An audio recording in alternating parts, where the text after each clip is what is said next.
Hola. Bueno, esto es la refutación lógica o esta es la demostración lógica o la refutación al video que publicó Aitor sobre la demostración de la existencia de Dios. En primer lugar, me gustaría hacer una aclaración.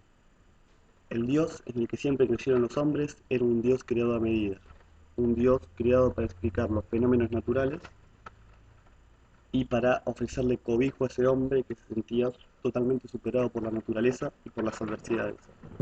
A medida que avanza la civilización, se van descubriendo las causas de estos fenómenos naturales y algunos a través de la lógica empiezan a buscar una demostración de la existencia de Dios. El problema con esta demostración, que es justamente la que publicó el chico, que es la misma que la que publicó Santo Tomás de Aquino en la época medieval, es que no se deduce un Dios bueno. En el mejor de los casos, es decir, si la demostración llegara a ser cierta, se deduce un Dios, pero de ninguna manera podríamos afirmar que ese Dios es bueno o que fue creado para darle al hombre lo mejor o que después de la muerte nos espera un paraíso donde vamos a ser todos felices. De ninguna manera se deduce eso. Y demostrar que Dios es bueno es un problema bárbaro. En el mejor de los casos, Dios simplemente existe una potencia superpoderosa, pero que podría ser perfectamente tiránica. Es decir, es igualmente probable que fuese mala de que fuese buena. No hay ningún tipo de indicio. Además, en el momento en que este chico dice que la Biblia ya es prueba suficiente de que proviene de Dios, creo que ahí pierde toda seriedad su demostración, ¿cierto? Es totalmente posible, factible y probable que la Biblia haya sido escrita por humanos. También dice, cuando empieza a decir que nosotros tenemos oídos porque Dios tiene oídos, o pensamos porque Dios piensa, o tenemos moral porque es nuevamente algo que no es lógico, digamos, es simplemente un producto de la imaginación. En este momento la demostración creo que pierde mucha seriedad. Pero bueno, vayamos directo al centro de la cuestión. Este chico hace una demostración que es la misma que la de Santo Tomás de Aquino, vuelvo a repetir, que pretende ser lógica. En apariencia lo es. El tema es que para reconocer toda demostración lógica hay que primero aceptar los principios lógicos. Los principios lógicos son varios, pero el principal y el que engloba todo lo demás es el principio de no contradicción. El principio de no contradicción dice que una cosa no puede ser una cosa y al mismo tiempo otra. Por ejemplo, Juan no puede estar a la 1 de la tarde en su casa y a la 1 de la tarde del mismo día en otro lugar que no sea su casa.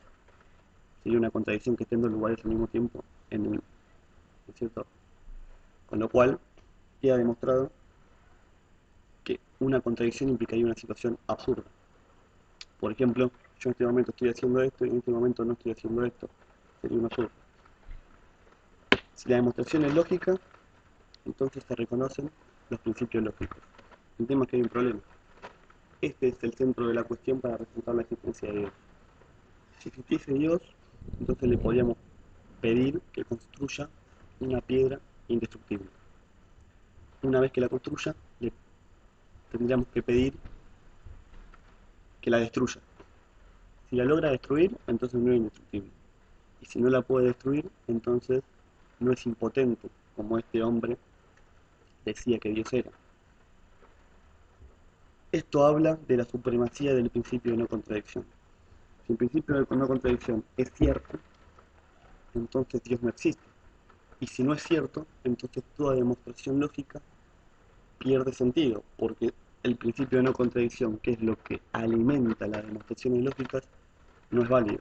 Con lo cual, esta demostración lógica de la existencia de Dios sería totalmente falsa si el principio de no contradicción no fuese verdadero. Pero si el principio de contradicción es verdadero, ya hemos demostrado que Dios perdería la cualidad de impotencia porque no sería capaz de hacer una no contradicción, no sería capaz de sobrevivir a una contradicción.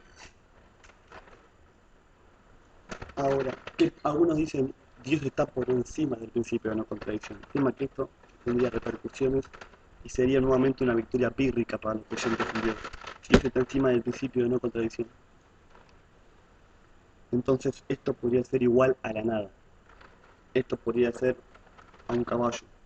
El mundo se volvería totalmente absurdo. Es decir, para demostrar que Dios existe o para que haya una posibilidad de que Dios exista, hay que derrumbar el principio de no contradicción. Entonces, si se derrumba el principio de no contradicción, nosotros ya no podemos aspirar a vivir como hombres, tenemos que aspirar a vivir como bestias. es inadmisible aceptar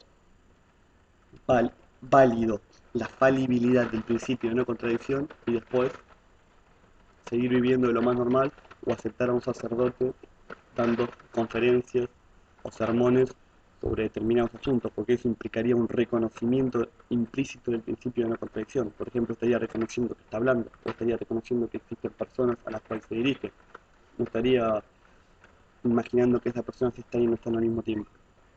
Con lo cual, si Dios, para que Dios exista hay que destruir el principio de no contradicción, y si destruimos el principio de no contradicción, la única vida que queda es una vida totalmente en silencio, sin ningún tipo de sentido, donde es lo mismo gritar cosas que decir cosas seriamente. Es decir, recapitulando, el principio de no contradicción es lo que alimenta toda demostración lógica. Este muchacho da una demostración lógica. Para que sea lógica, tienen que ser válidos los principios lógicos. Ya hemos demostrado que Dios no sería capaz de hacer una contradicción, con lo cual el principio lógico queda validado. Si es cierto, entonces antes de ser cierta la demostración lógica, es cierto que Dios es incapaz de ir en contra de las leyes de la lógica, con lo cual pierde la capacidad de impotencia. Si pierde la capacidad de impotencia, ¿qué queda? Un individuo tal vez muy fuerte, pero que es capaz de hacer lo posible, no lo imposible. Y cualquier especie inteligente con la suficiente cantidad de tiempo es capaz de llegar a hacer todo lo posible. La especie humana tal vez en 10.000 años o 100.000 sea capaz de hacer todo lo posible, jamás va a ser lo imposible, por definición. Por definición imposible no se puede hacer. Ahora, si en un capricho o en una exterioridad de la debilidad emocional de los creyentes en Dios, tenemos que admitir que Dios está por encima del principio de no contradicción, entonces tenemos que reconocer que este mundo puede no estar gobernado por la lógica y todo sería lo mismo, con lo cual de ninguna manera después nos pueden venir a decir, ves, Dios existía, porque eso ya sería una manifestación, un reconocimiento del principio de no contradicción. Sería, ¿cómo decirlo?, una consecuencia lógica de haber anulado el principio de no contradicción, con lo cual Dios no existe.